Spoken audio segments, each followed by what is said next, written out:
आज पहिल्या प्रथम मी RSSला धन्यवाद देऊ इच्छितो, कारण त्यांनी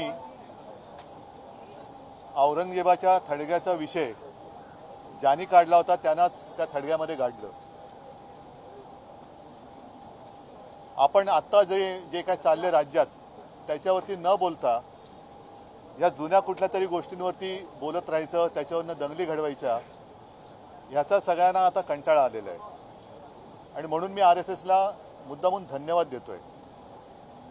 दुर्दैवाने दंगल जेव्हा घडली किंवा घडवली त्याच्यामध्ये महिला पोलिसांवरती ज्यांनी हात उचलला असेल त्याचे हात छाटले पाहिजेत आणि त्याचबरोबरीने ज्यांनी जाणीवपूर्वक जर का कोणी दंगल भडकवली असेल तर त्यांना सुद्धा व्यवस्थित कायद्याचा इंगात दाखवला पाहिजे। एकूणच काय की हे सरकार जे आहे सत्ताधारी ढिगभर आहेत आणि विरोधी पक्ष फक्त मुठभर आहेत। मुठभर असलेला विरोधी पक्ष ढिगभर असलेल्या सत्ताधाऱ्यांना भारी पडतोय आणि आजच सर्व पक्षांचं एक शिष्टमंडळ महामहिम राज्यपालांजींच्या भेटीला गेलं होतं। याचं कारण असं, ज्या पद्धतीने कामकाज रेटलं जातंय हे लोकशाहीच्या सगळ्या नीतिमूल्यांचं अवमूल्यन करणार किंवा ही सगळ्या गोष्टी पायदळी तुडवणार आहेत। ज्या वेळेला राज्यपाल महोदय येतात आणि सदस्यांसमोर भाषण करतात तेव्हा ते माझं सरकार असं म्हणतात किंवा आपलं सरकार असं म्हणतात। याचा अर्थ त्या सरकारची जबाबदारी महामहिम राज्यपालांची देखील आहे आणि जर ही राज्यपालांची जबाबदारी असेल तर साहजिकच आहे कामकाज कसं चाललं पाहिजे आणि ते जर का व्यवस्थितपणाने चालवलं जात नसेल तर सत्ताधारी पक्षाचा सुद्धा कान पकडण्याचा अधिकार हा राज्यपाल महोदयांना आहे, तो त्यांनी बजावला पाहिजे। हे सांगण्यासाठी आज आमचं सगळ्यांचं शिष्टमंडळ तिकडे गेलं होतं। एकूण जर का आम्हाला एक अपेक्षा होती आणि ही अपेक्षा अजूनही पूर्ण करण्यासाठी या सरकारकडे जवळपास एक आठवडा आहे।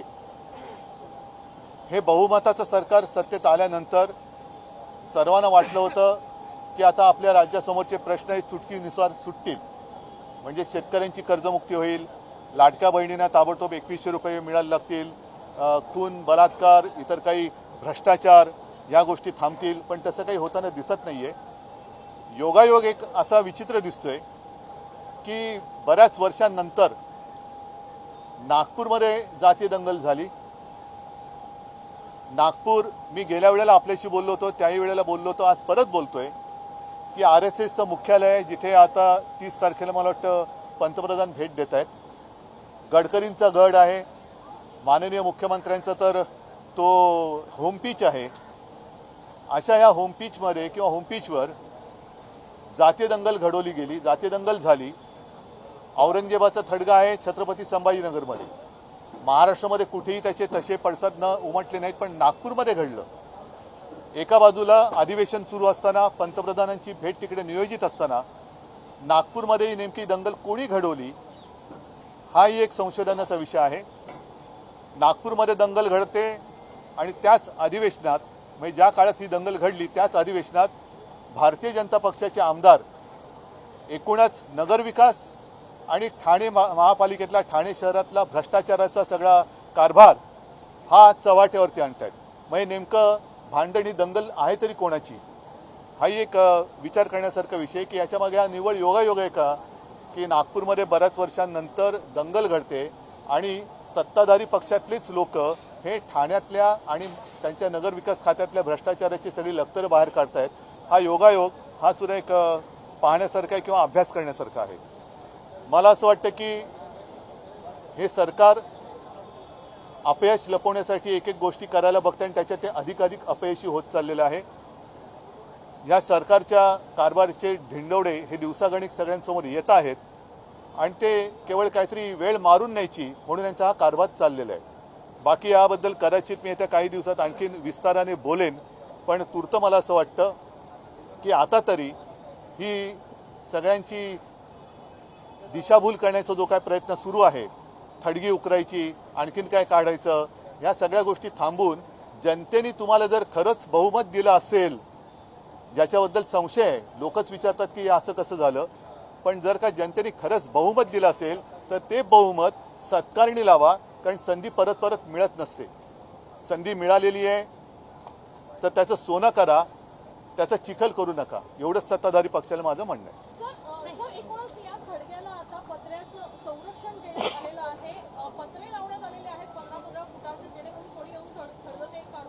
आता हे संरक्षण दिलं कोणी? हे संरक्षण दिलं कोणी? आणि मग जे उखडा म्हणणार आहेत ना, एकदा काय आम्ही तुम्हाला कालच बोललोय, परवाच बोललोय, उखडाचं तो उखडून टाका. कोणी शिवप्रेमी हा औरंगजेबाचा प्रेमी असूच शकत नाही, त्याच्यामुळे थडगा उकराचं जर जरूर उकरा, पण दुतोंडी भूमिका घेऊ नका. म्हणून मी परत एकदा राष्ट्रीय स्वयंसेवक संघाला खास धन्यवाद देतोय की त्यांनी तरी कान टोचलेत. आता टोचलेले कान किती काळापर्यंत उपयोगी पडत आहेत ते बघूया. का 30 तारखेनंतर परत आणखीन काहीतरी होईल हे सुद्धा पाहण्यासारखं असेल. पण मला खरं गेले 1-2 अधिवेशन आश्चर्य वाटत होतं की अधिवेशनात हा मुद्दा आला कसा नाही. दरवेळेला अधिवेशन आलं की हा मुद्दा काढला जातो, त्याच्यात नवीन काय? पण माझं काय म्हणणं आहे की शेतकऱ्याच्या ज्या काही चिता पेटतात त्याला जबाबदार कोण आहे? त्यांच्या माता भगिनी ज्या टाहो फोडतायत, त्यांच्या मुली बाळी ज्या सांगतात की आमच्या वडिलांच्या आत्महत्या झाल्या, आमच्या वडिलांची हत्या झाली आहे, त्यांच्याबद्दल चौकशीचं काय? त्यांच्या चौकशीचं जसं देशमुखांची हत्या झाली, त्यांची मुलगी बोलते की बाबा माझ्या वडिलांच्या हत्येचं काय? गुन्हेगारांना पकडणार त्याच्या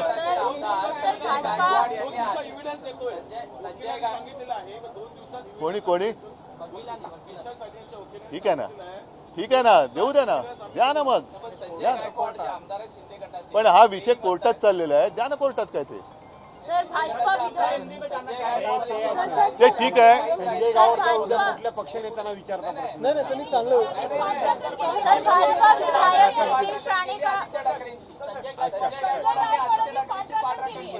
मी त्यांना खास धन्यवाद देतो, कारण आमच्या घराण्याच्या 6-7 पिढ्या जनतेसमोर आहेत.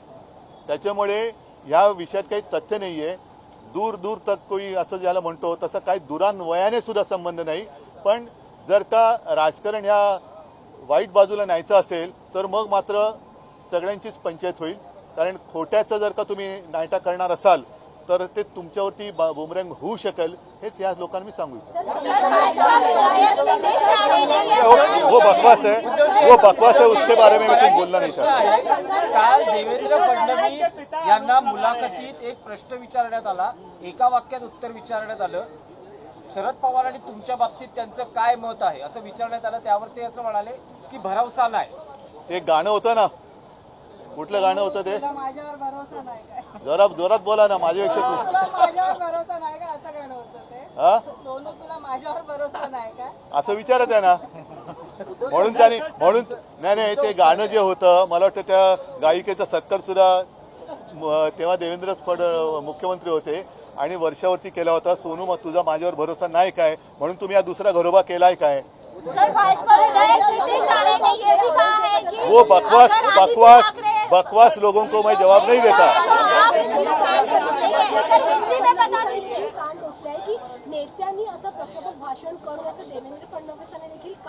मी त्याचंही स्वागत करतो त्यांच्या वक्तव्याचं. जर देवेंद्रजी असं म्हणाले असतील की नेत्यांनी भडकाऊ भाषण करू नये, तर त्यांच्याकडे जे आगलावे लोक घेतलेत त्यांनी, दुर्दैवाने काय होतंय की विरोधी पक्ष संपवला, ज्या विषाचा त्यांनी उपयोग करायचा प्रयत्न केला तेच विष आता भाजपला मारतंय.